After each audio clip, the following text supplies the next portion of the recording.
Over the years, a lot of folks who got their start with silver eventually quit, sometimes even after only a few months of stacking.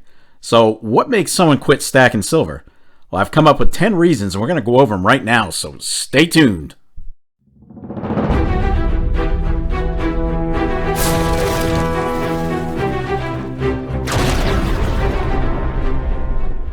Well, what do you say, YouTube? How you doing? Welcome to another episode of the Silver and Gold Stack Attack. Before I get going, I just want to take a minute to thank you for checking out the latest video, and also for all the amazing support. This channel could not grow without you guys. It just couldn't, and I appreciate it more than you know. So today, we're going to go over some reasons that cause silver stackers to, for lack of a better term, quit stacking silver. Let's go ahead and roll it. Alright, so I'm sure we could come up with a bunch of different reasons that cause stackers to quit, but I've tried to narrow it down to just 10 for this video today. And they are, number 1, because they couldn't turn a quick profit. And maybe it was because they were watching stuff like this.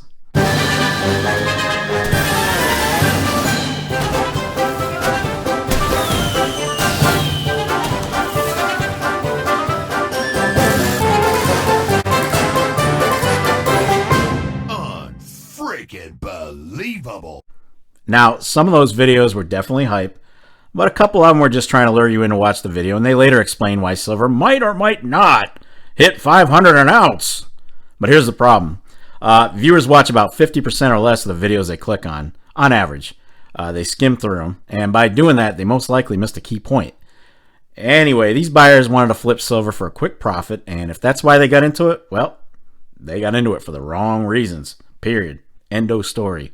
Example, maybe they bought in high in 2011, thinking that was finally the turning point. Hey, we've arrived. Silver is killing it.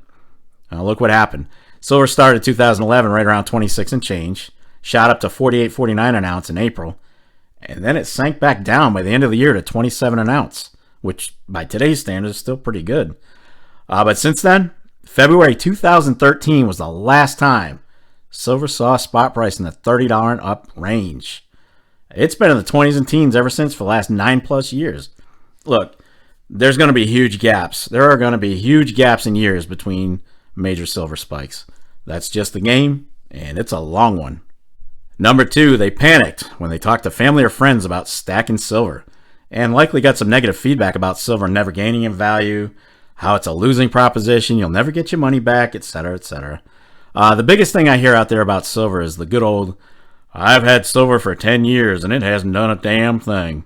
Well, remember, only 1 to 5% of the U.S. population are active stackers. The rest of the population, to include casual stackers, might not know the real reasons we're stacking. And for many of us, that's not to worry about what silver's done in the last 10 years. Personally, I stack silver as a savings account. Now, if it turns a profit when I'm ready to sell for retirement, hey, that's awesome, right? That's awesome. If I even break even, I'm still ahead of the game because it was money saved and not money that was lost in a 401k or spent on some useless stuff with no return. Number 3, it was heavy and taking up too much space. I've never seen you get up from your desk that quick. I always get up, son. Not generally very Move your quick. hand. In addition, they might have grown uncomfortable with having valuables in the house, and maybe they didn't trust a safe deposit box at the bank. Or even worse, they saw the prices of what a good quality safe goes for. They're not cheap. And they just didn't want to invest the extra money in protecting their assets. The reality is this. Silver can be hard to store and transport in large volumes. And in comparison to gold products, well, there's no comparison. Gold stores with far less weight and space. Number 4, they hang on to it and see very little traction. They get frustrated and they get out.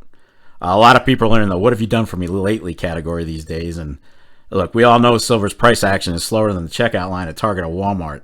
Yeah, it's that slow. Number 5, they bought into the FOMO when the price rose and later saw that they couldn't possibly sell at the same purchase price. They might have panicked and chose to sell at a loss because they think that it's just going to keep on sinking lower and lower. And actually, they'd be correct, especially if they bought at FOMO prices, right? They just went out.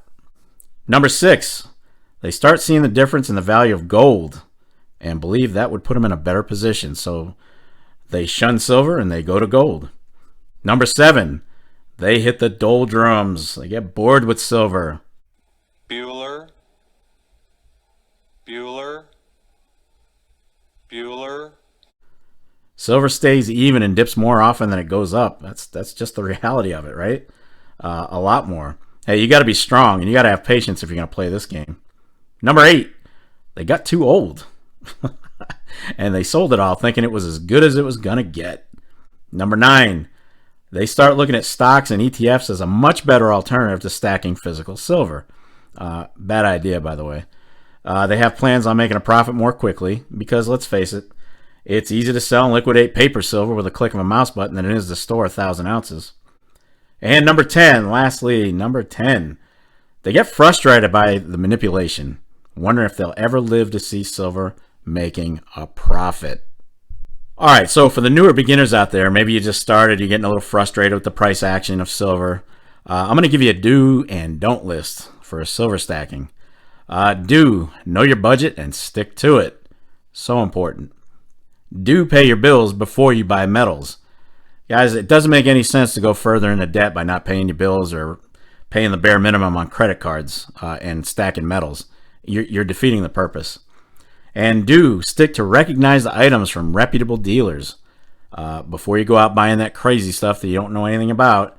A good example is numismatics. If you've just gotten into silver, you probably don't belong in numismatics until you've learned something.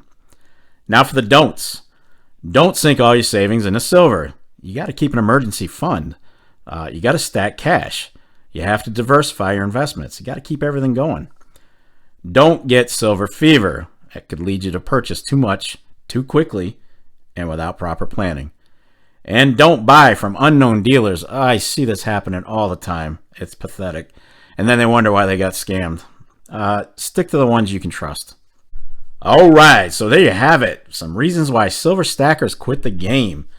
Again, most of the players of this game know it's a long one, and we need patience to play it.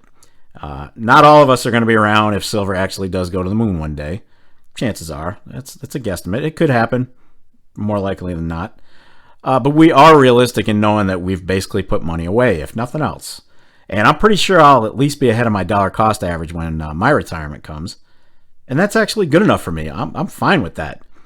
So the plan is in place. I know where I'm going. I've got my exit strategy. I'm good with it.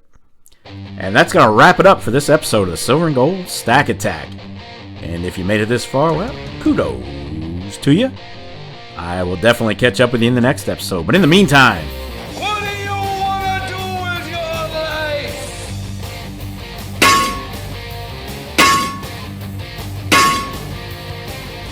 damn right. Get stacked. Stay in the game. Play the long one. Stay safe and be well, everyone. I am out of here.